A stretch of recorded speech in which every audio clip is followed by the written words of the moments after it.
ನಮಸ್ಕಾರ ಸ್ನೇಹಿತರೆ, ಊರು ಸುತ್ತೋಣ ಬನ್ನಿ ಚಾನೆಲ್ಗೆ ಸ್ವಾಗತ.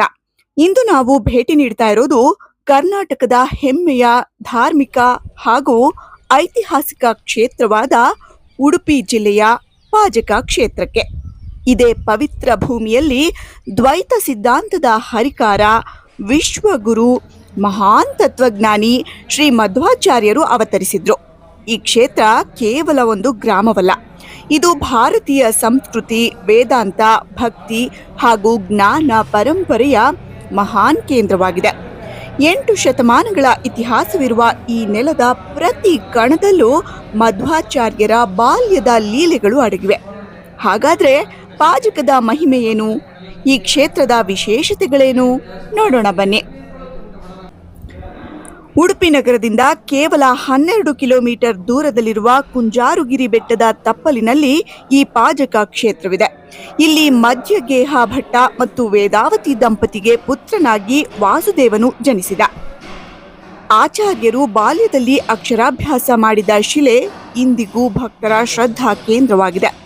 ಇನ್ನು ಇಲ್ಲಿರುವ ಆಚಾರ್ಯರ ಪಾದದ ಗುರುತುಗಳು ಅವರು ಈ ಭೂಮಿಯ ಮೇಲೆ ಸಂಚರಿಸಿದ್ದಕ್ಕೆ ಸಾಕ್ಷಿಯಾಗಿ ನಿಂತಿವೆ.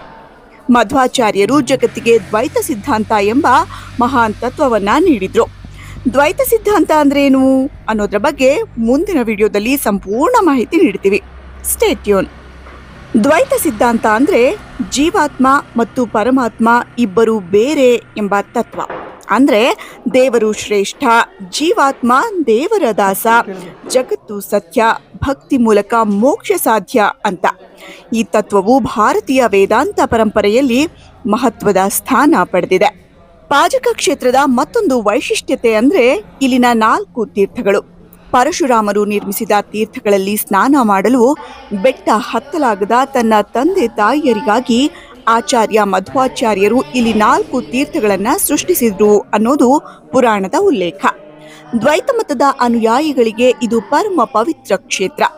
ಪಾಜಕ ಯಾತ್ರೆ ಪರಿಪೂರ್ಣಗೊಳ್ಳೋದು ಕುಂಜಾರುಗಿರಿ ಬೆಟ್ಟದ ಮೇಲಿರುವ ದುರ್ಗಾದೇವಿಯ ದರ್ಶನದಿಂದ. ಇಲ್ಲಿಂದ ಕಾಣುವ ದೃಶ್ಯ ಮನಮೋಹಕ. ಕೇವಲ ಧಾರ್ಮಿಕ ಕೇಂದ್ರ ಮಾತ್ರವಲ್ಲದೆ ಇತಿಹಾಸ ಮತ್ತು ಪ್ರಕೃತಿ ಸೌಂದರ್ಯದ ಅಪೂರ್ವ ಸಂಗಮ ಈ ಕ್ಷೇತ್ರ. ಪಾಜಕ ಕ್ಷೇತ್ರ ಕೇವಲ ಒಂದು ಪ್ರವಾಸಿ ತಾಣವಲ್ಲ, ಇದು ಭಾರತೀಯ ಸಂಸ್ಕೃತಿಯ ಮಹಾನ್ ಜ್ಞಾನಪೀಠ. ಜಗತ್ತಿಗೆ ದ್ವೈತ ಸಿದ್ಧಾಂತದ ಸಂದೇಶ ನೀಡಿದ ಮಹಾನ್ ತತ್ವಜ್ಞಾನಿ ಶ್ರೀ ಮಧ್ವಾಚಾರ್ಯರ ಜನ್ಮಭೂಮಿ. ಒಮ್ಮೆ ಜೀವನದಲ್ಲಿ ಈ ಪವಿತ್ರ ಕ್ಷೇತ್ರಕ್ಕೆ ಭೇಟಿ ನೀಡಿ ಅದರ ಆಧ್ಯಾತ್ಮಿಕ ಅನುಭವವನ್ನ ಅನುಭವಿಸಿ. ಸನಾತನ ಧರ್ಮದ ಪ್ರಚಾರಕ್ಕೆ ಭದ್ರ ಬುನಾದಿ ಹಾಕಿದ ಆಚಾರ್ಯ ಮಧ್ವಾಚಾರ್ಯರ ಜನ್ಮಸ್ಥಳ ಇಂದಿಗೂ ಲಕ್ಷಾಂತರ ಜನರಿಗೆ ಸ್ಫೂರ್ತಿಯ ಸೆಲೆ. ಇತಿಹಾಸದ ಹಾದಿಯಲ್ಲಿ ಒಂದು ಪವಿತ್ರ ಯಾನ ಮಾಡಲು ಈ ಕ್ಷೇತ್ರಕ್ಕೆ ನೀವು ಭೇಟಿ ನೀಡಲೇಬೇಕು. ಹೀಗೆ ಊರು ಸುತ್ತೋಣ ಬನ್ನಿ ಚಾನೆಲ್ ನೋಡ್ತಾ ಇರಿ. ನಿಮ್ಗೆ ಯಾವ ಪವಿತ್ರ ಸ್ಥಳದ ಮಾಹಿತಿ ಬೇಕು ಅನ್ನೋದನ್ನ ಕಾಮೆಂಟ್ ಮಾಡಿ. ಕನ್ನಡಿಗರ ಒಂದು ಸಣ್ಣ ಪ್ರಯತ್ನಕ್ಕೆ ಬೆಂಬಲ ನೀಡಿ. ಧನ್ಯವಾದಗಳು. ಮುಂದಿನ ವಿಡಿಯೋದಲ್ಲಿ ಮತ್ತೆ ಸಿಗೋಣ. ವಿಡಿಯೋ ಇಷ್ಟ ಆದ್ರೆ ಲೈಕ್ ಮಾಡಿ, ಶೇರ್ ಮಾಡಿ ಮತ್ತು ನಮ್ಮ ಚಾನೆಲ್ ಸಬ್ಸ್ಕ್ರೈಬ್ ಮಾಡೋದನ್ನ ಮರಿಬೇಡಿ.